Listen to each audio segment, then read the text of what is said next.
Dr. Henney, what inspired you to be an educational philanthropist and entrepreneur? To be honest with you, most people have asked me that question, that are you a teacher? Business-wise, you have to be smart. When I say smart, it's like you don't have to be a doctor to own a hospital. You don't have to be a teacher to own a school. You have to be smart. So what inspired me, as you know, when I was in England, I had a school called DTH College, and I made sure all the people got visas. They stayed here, they did well. So education is my passion. That's why you see I even encourage my children to go to school, because education is something which nobody can take that away from you. So it is always important that people go to school.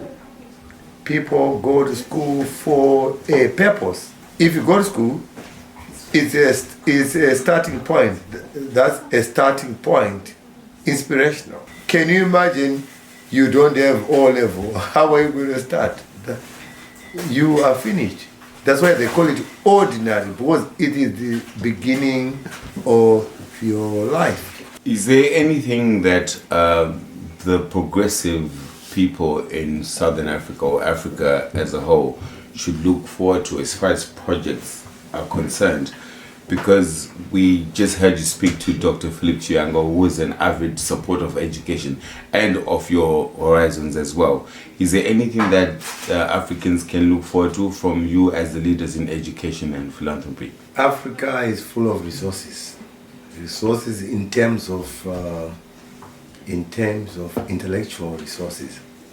Africa is rich in terms of even natural resources. So, intelligence, Africans are the most powerful people on earth. Even if you look at history, Africa is the mother of people were born from Africa, and then they migrated. If my history is right. But telling you what, even here in the UK, America or diaspora or wherever the people who are making changes is Africans. I was laughing at the last time our Prime Minister here, Boris, he was ill. Who looked after him? It was Africans and Asians. I'm not trying to be political, but I'm just saying my people are the best. That's, I think, a good point, Dr. Henney, but being sentimental has not helped Africans.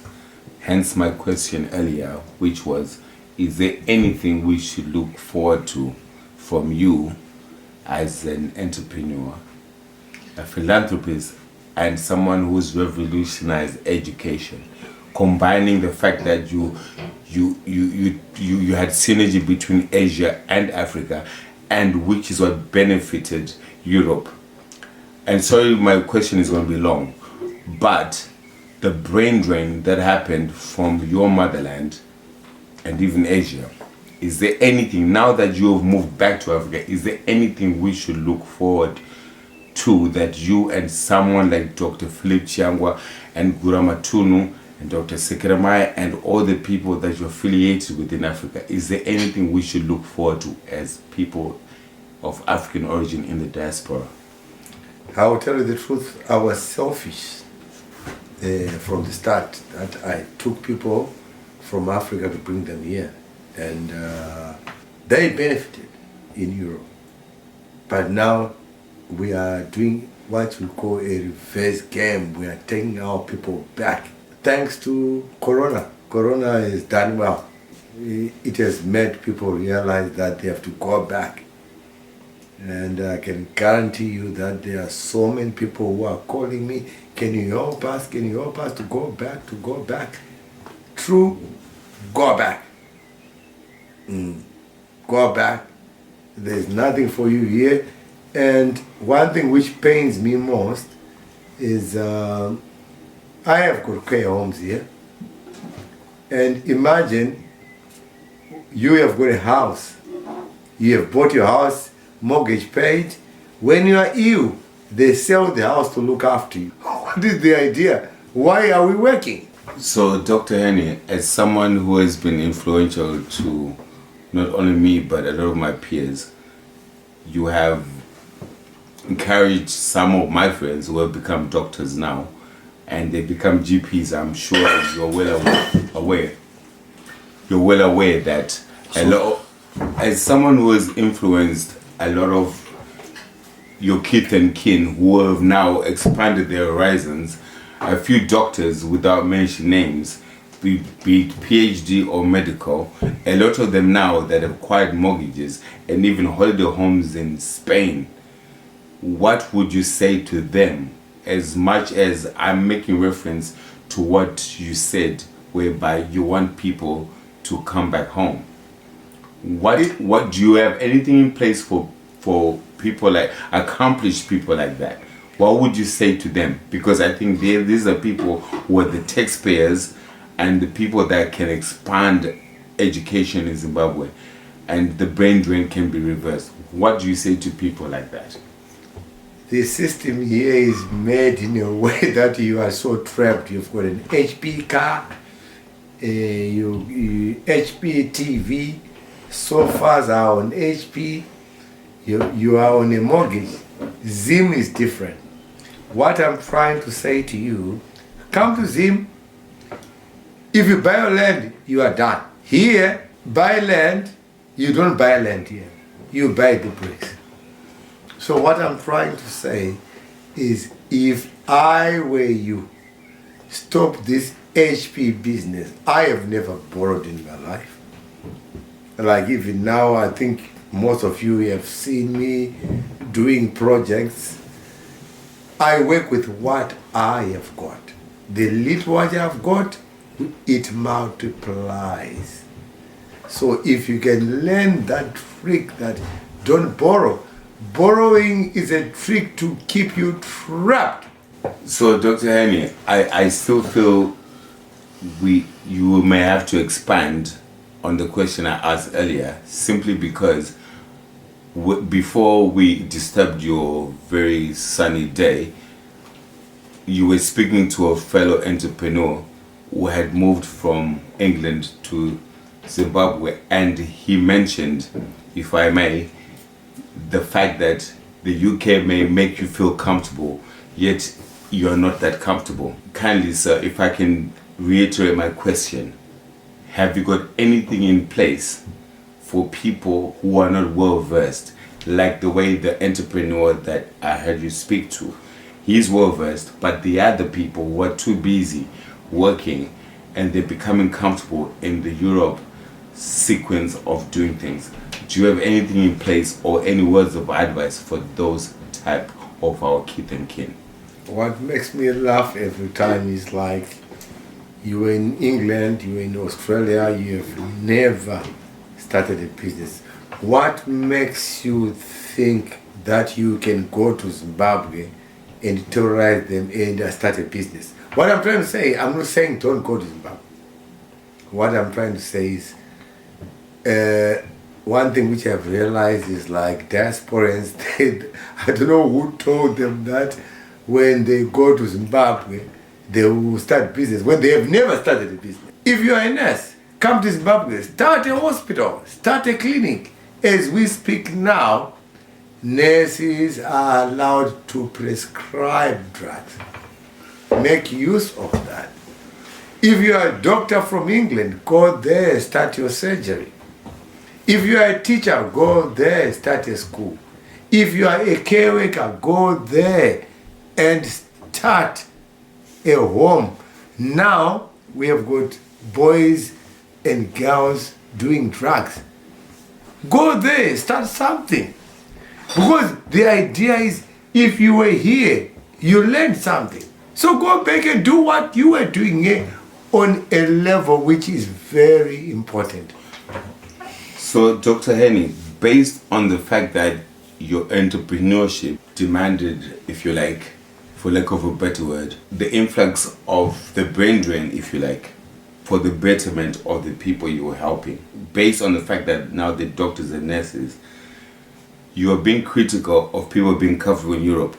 Do you think that you garner any responsibility to then denigrate the adverse effect of brain drain? Because you're part and parcel of it as an entrepreneur and also trying to help people. I will not lie to you. I'm a smart guy in a way. When I say I'm a smart guy, I love to help. Helping is my hobby. I love to help, so I always tell people, ask me for anything, I will be there for you. So what I'm trying to say is, anyone who needs help, call me. I might not help everybody, but the few those who will talk to me, but I'll be able to help. Dr. Henney, if you allow me to expand on my question, do you feel any responsibility to reverse the brain drain that you were part of in the scenario whereby you were helping because of the economic situation in Zimbabwe? You did help people. So when you do ask for people to go back to their motherland, do you feel any responsibility to be able to have something in place to enable that transition? I'll be honest with you, I am a businessman and I'm a very selfish man. My question was, do you feel any responsibility, Dr. Henney? I will not answer that, but like what I said, I'm a very selfish man. Where there is money involved, like I took a lot of people from Zimbabwe to come here. Okay, It's Dr. not Henney, my I was responsibility. getting questions from It's people. not my responsibility. I was getting questions from people that were watching our program. So that hence our question: is there any way that people can have a platform where you can interact with them and show them the journey and also how they can reiterate the Right, situation? rule number one, you have to start from somewhere and you have to come from somewhere. The whole idea of them bringing them to England is, my idea was for them to make money. Now they've got money, they've got experience. They should go back to their motherland. What is wrong with that? I could, if you are a normal person, if you go and make money and you don't bring the money back home, there's something wrong with you. So the questions we're getting for some of the viewers was, do you feel responsibility? I think you already answered that, because I think now that's adult responsibility. When you are smart, you don't answer certain questions. Certain questions are to be answered by the individuals. We made them who they are, so go back. Just like my kids, I send them to school. They can't ask me, why did you send her to school? I send you to school so that you can be self-responsible. That's the whole idea. On a lighter note, Dr. Henney, do you think social media has been positive? Is there synergy between our growth as people of African heritage I'm talking about from America, basically in the Western world? Do you think there's the synergy between our growth and social media? Or do you see the adverse negative effect? What's your perspective on social media and the diaspora? Social media is a way of it's like communication. They were friends who I had not seen for years, but I got to know them through social media. But at the same time, being on social media it can affect you mentally. And I won't lie to you. Even personally also, there are times when I switch off, because it's a big thing. People are getting crazy. Why? Because of social media. Especially because of this corona, people now never start anyone. Nowadays, boy, they will shout, boy, they've got all the time in the world, and makua. Social media is good and it's bad. The advice that you can have for other people that you have inspired or not inspired, or the the demographic that are not well aware of Dr. Ian Henney, who has done amazing things for his community, any words of advice to those that know you and those that don't know you and those that may want to know you? If you can summarize Dr. Henney in 2 minutes. I can guarantee you that everybody knows me, and I know everybody. The trick number one is love each other. Don't be spiteful. Don't create stories which are not necessary. Be nice to each other. We are going through a problem now, this pandemic, the corona. Just be nice to each other. Don't be spiteful. If you are bored, switch off your phone and relax. That's my best advice.